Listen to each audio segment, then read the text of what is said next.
Welcome back to Weekend Live. Well, we want to take you now live to Frankston, where the federal opposition leader Peter Dutton speaking alongside the Liberal Party's candidate for the Dunkley by-election. Let's listen in. To them locally, the infrastructure, the housing, and to make sure that they fight on the cost of living pressures created by the Albanese government.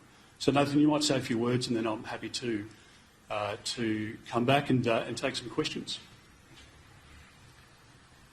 Thank you, Peter. Firstly, I want to acknowledge why we're here, and that is the passing of Peter Murphy, who was a strong local advocate for our community. Secondly, I want to thank the Liberal members for putting their trust in me to take this fight to Canberra. As Mayor, it gives me a unique opportunity to realise the important things that are happening on the ground and the things that are actually affecting people. And the cost of living crisis is real. People are actually choosing between bills and food. When I grew up in social housing in the 90s, the struggle was real then. It shouldn't be the case now. And more we see it. More and more people are becoming homeless because of this housing crisis, due to the cost of living crisis created by the Labour government. So my job is a community advocate, as a community representative. I want to hear from you, I want to listen to my community, the things that actually matter, and the things that matter to the everyday Australians. So over this election period, please come up, please talk to me, because I want to take this fight to Canberra. Thank you. Well done, mate. I'll just add on a couple of other issues, and then I'm happy to take questions. I think every Australian is very proud of the fact that we will have our own Queen overnight. Princess Mary is somebody who has been, for a long period of time, capturing the hearts of people around the world. She's obviously a very proud Tasmanian, but all Australians should be very proud of what she's been able to achieve in raising beautiful children, in standing by the side of Prince Frederick, and as they ascend to the throne, Australians will have a very special place in their heart for that couple and for the work that they're doing.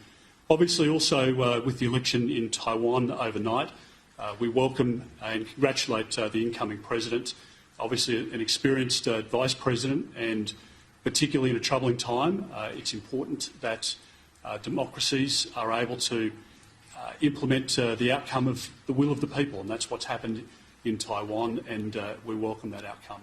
I'm happy to take any questions. Just a quick one for Nathan, if that's okay. Your accent kind of gives away that you're not Frankston born and bred. How long have you been a local, and what brought you here? Yeah, I'm from Ireland, a place called Cork. I am from Ireland, a place called Cork City. My wife is born and raised in Carrum Downs, and everyone here is born and bred in this area.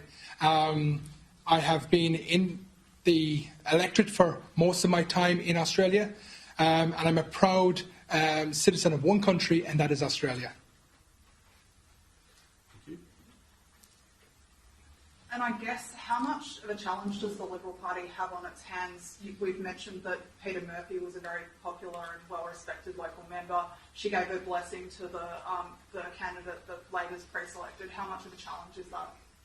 Well, in the circumstances, it is a difficult by-election for the Liberal Party, but there's no question in my mind that the local residents here recognise Nathan as somebody who's already demonstrated his ability and his determination to be a very strong local representative. And to his great credit, at the same time that he and Steffi have brought beautiful Callan into the world, he's been able to contribute day and night to his local community.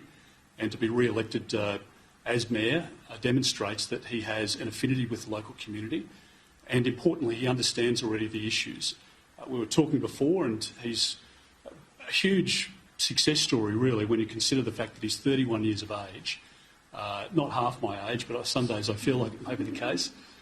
So 31 years of age, he's been in Australia for 12 years, and as a local mayor, he has really stepped up to the plate, and he's been elected because he's a strong voice for Dunkley, and he will be a strong voice for Dunkley in Canberra if he's elected. And I think the local people here want a champion, and they've got it in Nathan. Just on another matter, what do you make of the government's new efforts to crack down on illegal tobacco vapes? Well, again, I think this is one of those issues where the government's been asleep at the wheel for the last 18 months.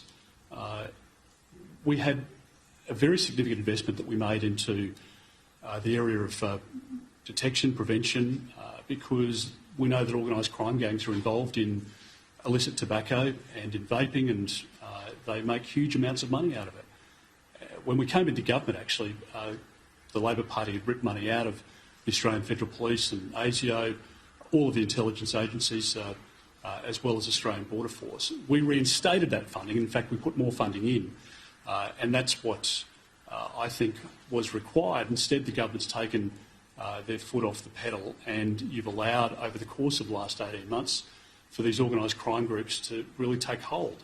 And it's no mistake that in Labor states around the country, you're seeing a blowout in law and order problems, because Labor is always soft when it comes to crime and law and order.